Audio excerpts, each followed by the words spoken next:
Things were looking great for the Leafs through 2 periods of play, and then they go out there in the third and lay an egg as they lose 4-2 to the Vancouver Canucks and allow 3 unanswered goals in the third period and are not able to beat Thatcher Demko. They seem to run into a red-hot goalie the last couple of games, and they lose this one back-to-back regulation games. The Leafs have now lost, and this is uncharted territory for this team this year, and that's fine. Adversity. You got to find a way to bounce back. And the good news is for the Leafs players, though, they do come back home to Scotiabank Arena on Tuesday night against the Winnipeg Jets. Started like a 3-game set against the Jets at home. And the Jets are coming off a 7-0, or at least it was 7-0 whomping to the Montreal Canadiens. They didn't do much better tonight either. So we're all kind of in that same boat. But let's break this thing down. First period, Brock Besser scores to make it a 1-0 game, 4:39 in, and the recipe for the Canucks to score first, they do very well when they score first, and they have not won a game all year long when they give up the first goal. So that right there is a recipe for good things for the Vancouver Canucks. However, under 5 minutes to play in the first period, John Tavares comes down the left side and just slaps it. Winds up, lets it rip, and beats Thatcher Demko to high blocker side? Blocker side, short side. I think it was short side on Thatcher Demko. Did not think that was going in, but it does, and the Leafs have tied the game at 1 heading into the intermission. Kerfoot and Justin Hall grab assists on the play, 15:56 of the first period. So you got a tied hockey game. Great stuff. Second period, Jason Spezza doing a great job, kind of taking his time crossing the blue line, allowing guys to enter the zone. Drops it for TJ Brody. Brody just gets right in front of the net, does a nice backhand feed through the crease to Jimmy Vesey, who buries it. I think he had 2 goals in the last game, or was it? No, it wasn't the last game. I think it was the game prior. But either way, two goals lately, and then he buries another one to give the Leafs now a 2-1 lead. Good stuff. Only 3:04 into the period. The Leafs ride the rest of the second period, hold the fort. You go into the third period now with a 2-1 lead. You're feeling good. You're leading in shots. Yeah, you love the 1 power play goal, but you got the lead heading into the third period. The Leafs are feeling okay at this point. But they take a penalty midway through the period. And then a point shot from Besser, tipped in by Horvat, and we're tied at 2. 42 seconds after that, I don't know who it was exactly, comes down the right side, tries to take a shot. His stick shatters, but the puck hits Morgan Rielly's skate and sits in front of the net. Who's there to bang in the rebound? JT Miller. Fred doesn't know where it is. Rielly doesn't know where it is, but JT Miller does, and it's in the back of the net. Leafs are now trailing 3-2. The broken stick, it lands right there. Not a good unlucky bounce for the Leafs there. But now you're trailing 3-2, and you got to find a way to beat Thatcher Demko, which has not been an easy task in these couple games, especially after Vesey scored to make it a 2-1 game. Then with under 4 minutes to play, the Leafs trying to tie this game up, but Höglander scores on Frederik Andersen and makes it a 2-goal game, and that is all she wrote. Third period penalties, especially when you have the lead, really hurt.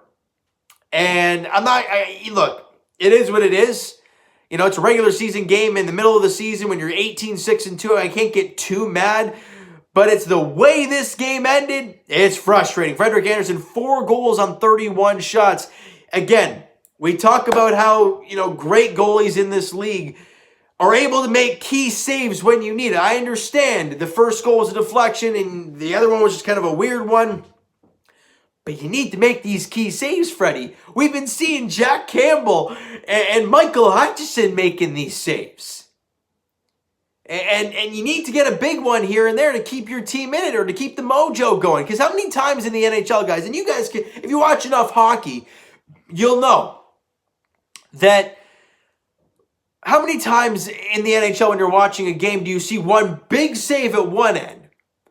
And right as they make the save, the puck goes down the other way and the puck ends up in the back of the net. It happens so often in this league. But if your goalie's not going to make that big save for you, it's not, you can't really get those opportunities on the offensive end, right? You think about basketball, for example. Let me use the basketball analogy for all my basketball people out there. When you get a stop on defense, you get out and run. You're going to get a good look, or you're going to get a better chance of getting a good look, right? And more or less score. But if you're playing 5-on-5 here and 5-on-5, like they're making shots, but you're 5-on-5, you're playing against their 5-on-5 defense, it's not as easy to score. Freddie makes that save. They have all their offense done on our end. Quick turnaround, Leafs go down the other way. Who knows what happens? But you don't get that save. They score, and it's a big problem. Frederik Andersen, really, guys, this year has not been Frederik Andersen that we have grown to love.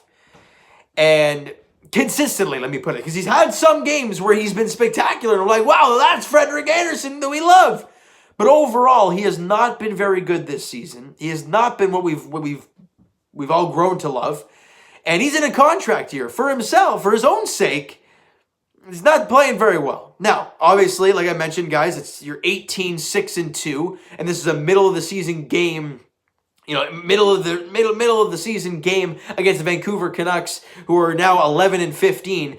Look, you should have won these games. Though that team was like 5 or 6 games under 500 coming into the last game, and you lose both in regulation. Those are tough losses. Now, as I always say, though, the great teams are able to bounce back from these tough decisions. You come home, you're in your own bed now, you're facing a different team in Winnipeg who you've not seen much of this year. You had them for 3 straight games. They just got throttled by Montreal. So both teams are kind of looking for a rebound now. I think the Leafs need to get away from Thatcher Demko because he had their number in the last couple of games. And can we also mention maybe that Austin Matthews hasn't scored in 5 games, and Mitch Marner hasn't really looked the same, and that top line really hasn't got anything going. Nylander and Tavares have been the guys that have been really doing well as of late, but Matthews, before the injury, he was not great. I think it was a game or 2 where he didn't score, and since he's been back, I think it's his 3rd game back, if I'm not mistaken, or 2nd game. I think it's his 2nd game back.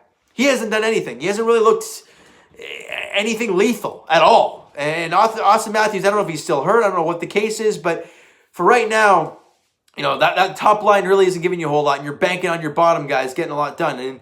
And in previous games they have, but they can't do it every night. You need your big guns to show up. And I think if we're looking for that game against Winnipeg Jets, the primary focus for me and the thing that I'm going to watch is Austin Matthews. How's he going to look out there? Is he going to look like your number 1 center? Is he going to look like your best player? Is he going to look like the Rocket Richard trophy winner that we're all hoping he gets this year?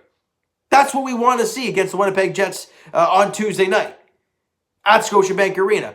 But what Austin Matthews are we going to see? What Leaf team are we going to see? I don't know. But they have tomorrow off to regroup, come back home, chill out, and get out there against Winnipeg on Tuesday. Actually, they have a couple days off, They don't play tomorrow, and they don't play Monday. So there you go. They have 2 days off now to kind of get back into the groove and back into the swing of things at home against a different team. So hopefully they can pull things together against the Jets on Tuesday night. All right, so guys, that's going to do it for this one. If you enjoyed the video and didn't enjoy the game today, smack the like button. Do appreciate that. Hit the subscribe button if you guys have not already. Comment down below your thoughts on the video, your thoughts on the game. What'd you like, what'd you not like from today's game? Let me know in the comments, guys. Go crazy. Twitter's down below for myself. Follow up, send me a DM, do that great stuff. The Instagram link is down below, so follow up there if you have not done so already.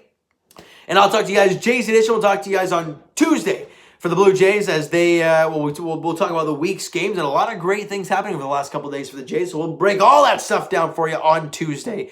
As for the Raptors, their next game is, as we mentioned all the time, Thursday against the Atlanta Hawks after the All-Star break. So we'll see what happens there. We don't know what this team's going to look like after that in that game, and we don't know how this team's going to perform in the second half of the year. I don't know what to expect. As for the Leafs, as I mentioned, they look to bounce back on Tuesday night at Scotiabank Arena against the Winnipeg Jets. You need to get back into the win column. Feel good. Freddie needs a good night, and Austin Matthews needs to score. Those 2 things happen in that game, we can all breathe a sigh of relief. All right, so you know what, guys? Thank you so much for listening and watching. Hope you guys enjoyed the video. Talk to you guys then.